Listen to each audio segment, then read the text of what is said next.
Hello guys, welcome to this session of understanding of normal distribution and process capability.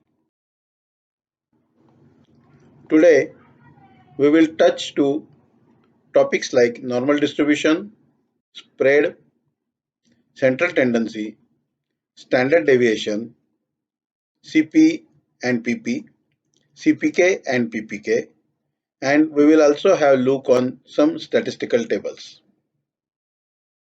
In statistics, standard deviation gives us information about the distance of individual reading from the average value. The standard deviation is defined as square root of the variance. We calculate the variance by formula sigma square is equal to summation of xi minus mu bracket square divided by n, or summation of xi minus x bar bracket square divided by n minus 1. When we are calculating the variance of the entire population, we use mu to indicate the average value of the population set. Whereas when we are calculating variance for the samples chosen from the given lot, we use x bar to denote the average of the sample collected, and we divide by n minus 1 number, that is the number of observations minus 1. This information is required when we go ahead and discuss about the normal distribution.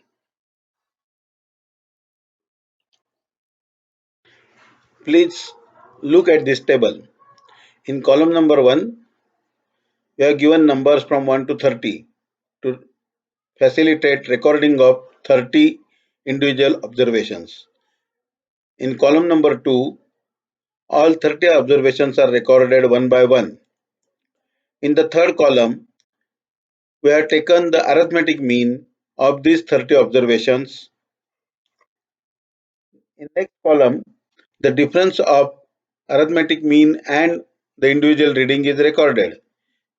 You can observe that there are many negative readings recorded in this column. To get rid of these negative readings, we need to square individual observations and record it in the next column. Now, from this square of differences, we can calculate the variance, that is sigma square, and when we take a square root of this variance, we get the standard deviation in this form.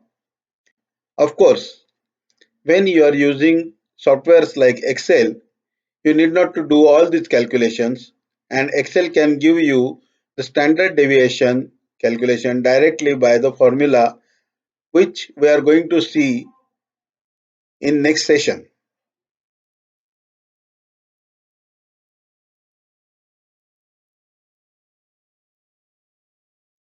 Let us now see what is the normal distribution curve.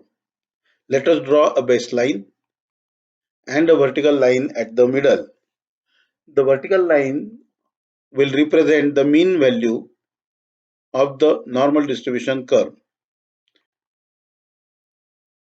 When we consider plus and minus 1 sigma from the mean value, the area which is covered by the normal distribution curve is 68.27%. Means 68.27% of the population will be observed in plus or minus 1 sigma limit. If we increase the sigma on both sides, that is, if we take plus or minus 2 sigma, then the area which is covered is 95.45%. Next, if we increase 1 sigma on both sides again, that is plus or minus 3 sigma, it will cover 99.73% of the population by which this normal distribution curve is formed. That means still 0.27% population will be out of the normal distribution curve when we talk about plus or minus 3 sigma coverage. Now let us plot USL and LSL exactly at the plus 3 sigma and minus 3 sigma limit of this distribution. Means 99.73% of the observations will fall within USL and LSL limit of the given dimension. Let us now consider a case where the 3 sigma limit matches exactly with the USL and LSL. So here on the screen we have the normal distribution curve of theoretical things. So there is a mean value and there are three limits marked on this respectively, plus or minus 1 sigma, plus or minus 2 sigma, and plus or minus 3 sigma. If our observations we plot on this and the observation curve exactly matches with the theoretical curve and the observation average matches exactly with the mean value, we can observe that the 3 sigma on plus side matches with the USL and 3 sigma on minus side matches with the LSL. It indicates that 99.73% of the observations made by us will fall within acceptable limit, whereas 0.27% will be out of specification. This gives us a quality performance of 2700 ppm, considering there is no shift between the observed mean value and theoretical mean value. Consider a case with shift on one side. Let us see what happens. Here on the screen, we can see the same standard normal distribution curve with specification limits. And now let us plot the actual observation, and we can see that the average value is shifted from the theoretical mean on right hand side, that is towards USL. This in terms indicates that the 3 sigma limit on higher side, that is plus 3 sigma, will be somewhere here, which gives us certain parts out of the USL. You can see the part which are covered by the circle. Similarly,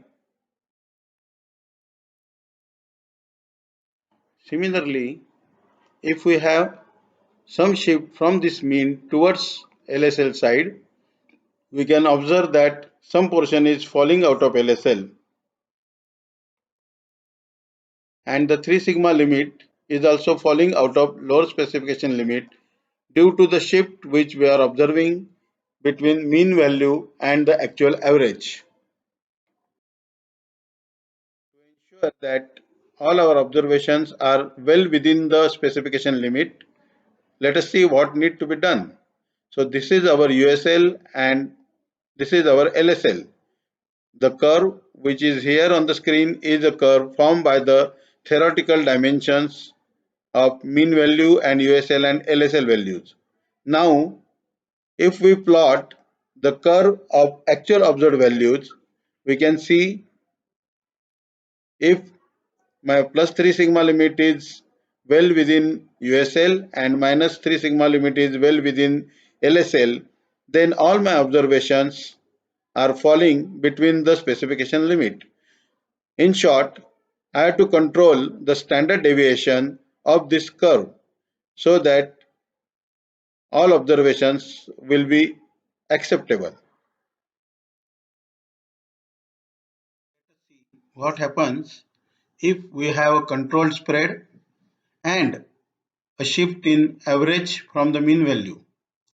This is the theoretical normal distribution curve with USL and LSL matching with the plus or minus 3 sigma limits, and the mean is coinciding with the theoretical mean of the particular feature. Now, when we plot the graph for observations, we can see that there is a shift from the mean value in the actual observed average. Still, the plus side, the plus 3 sigma limit is within USL and minus 3 sigma limit is within LSL value. It clearly indicates that if you have a good control on the spread of the process, then you can allow the average to shift in certain value. This is true. Now look at the picture on the screen. We can see that even if there is a slight shift in the average value from the theoretical mean towards lower specification limit, we still have the plus 3 sigma limit well within USL and minus 3 sigma limit well under LSL of the specification. So we can definitely conclude that if we want all our observations within the specification limit, we need to control the average of the actual observed graph and the base of the normal distribution curve within a small value.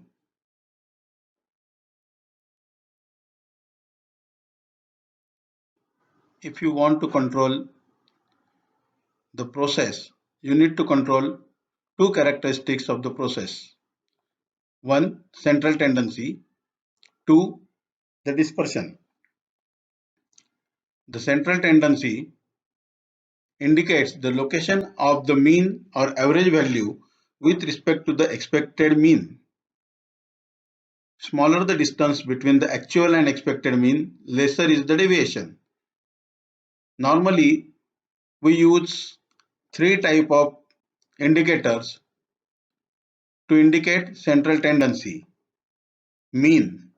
Mean is the arithmetical average of all the observations, that is, divide the sum of all the observations by number of observations and you get the mean.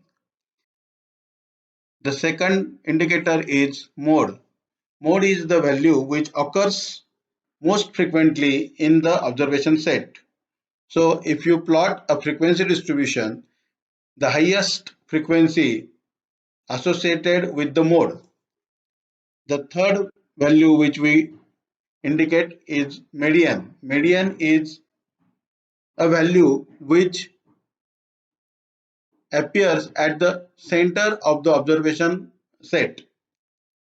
If you have odd number of observations and you arrange the observations in ascending or descending orders, the middle one will give you the median. If your observations are even, then the average of middle two values will give you the median value. Next is the dispersion. In statistics, dispersion, which is also called as variability or scatter or the spread, denotes how stretched or squeezed the distribution is. In our previous slides, we have seen the base of the distribution. The base of the distribution is represented by dispersion. We calculate the standard deviation to indicate how the dispersion is. Standard deviation is a distance between individual observation from the mean value. The aggregated score helps us to determine the variation of the process. Range is the difference between the minimum and maximum value of the data set. Now look at the pictures here. We can see that there are four different set of pictures. The first picture shows that the process is varying in very different way. Sometimes the spread is more, sometimes the center line is shifted. So the process is out of control and there must be a special cause present in the process which is occurring sometime and getting disappeared sometime. If you look at the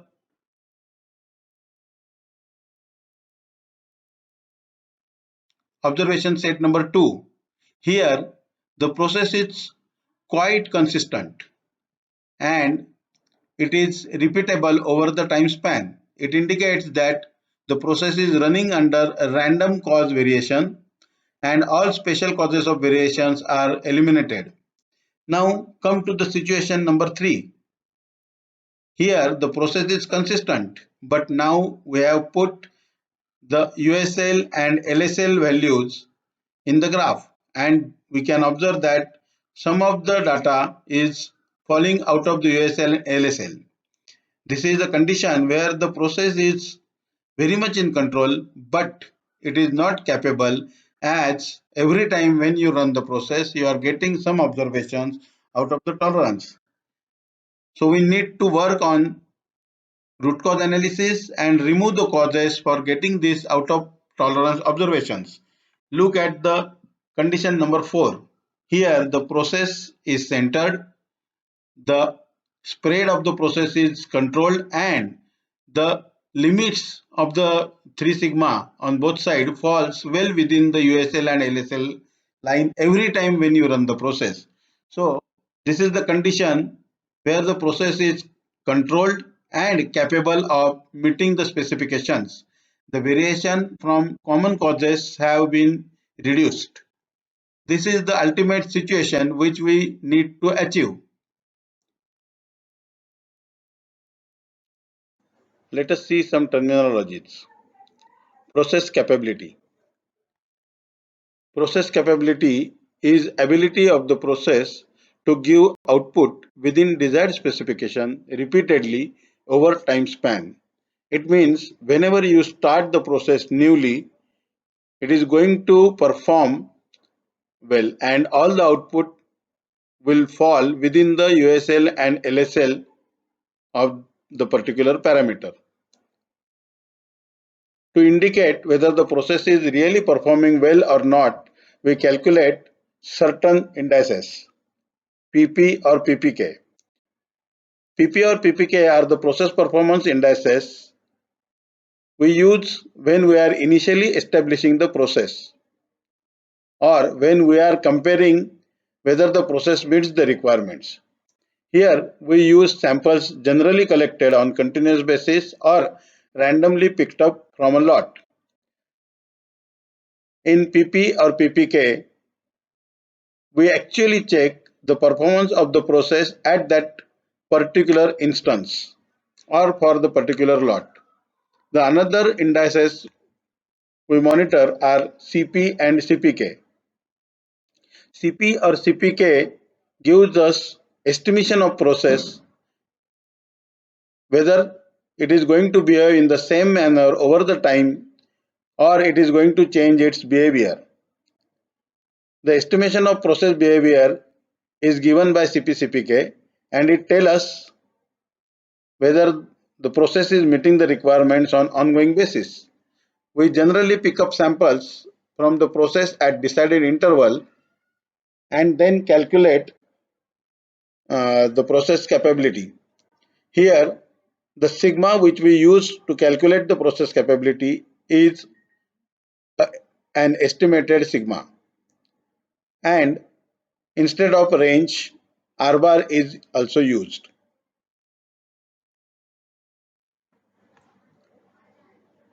PP or CP gives us estimation about the spread or dispersion, whereas PPK or CPK gives us information about central tendency. In short, if PP or CP is well within the acceptance limit, it indicates that the base of the natural distribution or normal distribution curve is smaller. However, if we find that PP or CP is okay and PPK or CPK is not okay, it indicates that the average value or the centering of the process is not near to the theoretical mean. To calculate the above ratios, we need value of USL and LSL and the average value and the standard deviation. Average is calculated by adding all the values and dividing them by number of observations. Standard deviation is calculated by the formulas we have already seen in earlier slides. LSL and USL can be calculated by the specification. Let us see the formula for all these indices. PP is equal to USL minus LSL, that is the total tolerance, divided by 6 times the sigma. And you can see that CP is also having the same formula, USL minus LSL divided by 6 times sigma. Whereas PPK and CPK will have similar formulas. When we are calculating PPK or CPK, we have to calculate two values, PPK on upper side and PPK on lower side. Similarly, CPKU or CPKL. So when you calculate the PPKU, you are actually considering the half of the normal distribution curve. Hence, the formula becomes half of the total. You can see that instead of USL minus LSL, here we are using USL minus X bar, means the average value, and instead of 6 sigma, we are using 3 sigma. Similarly, for PPKL, that is PPK on lower side, we are using X bar minus LSL, that is the distance between the actual average and the lower specification limit, and it is divided by 3 sigma. Here you can note down that if the distance between USL and X bar or X bar and LSL is lower, the ratio will also come on lower side. Similarly, for CPK, the formula remains same. The only difference in calculation of PP and CP or PPK and CPK is the way we calculate the sigma.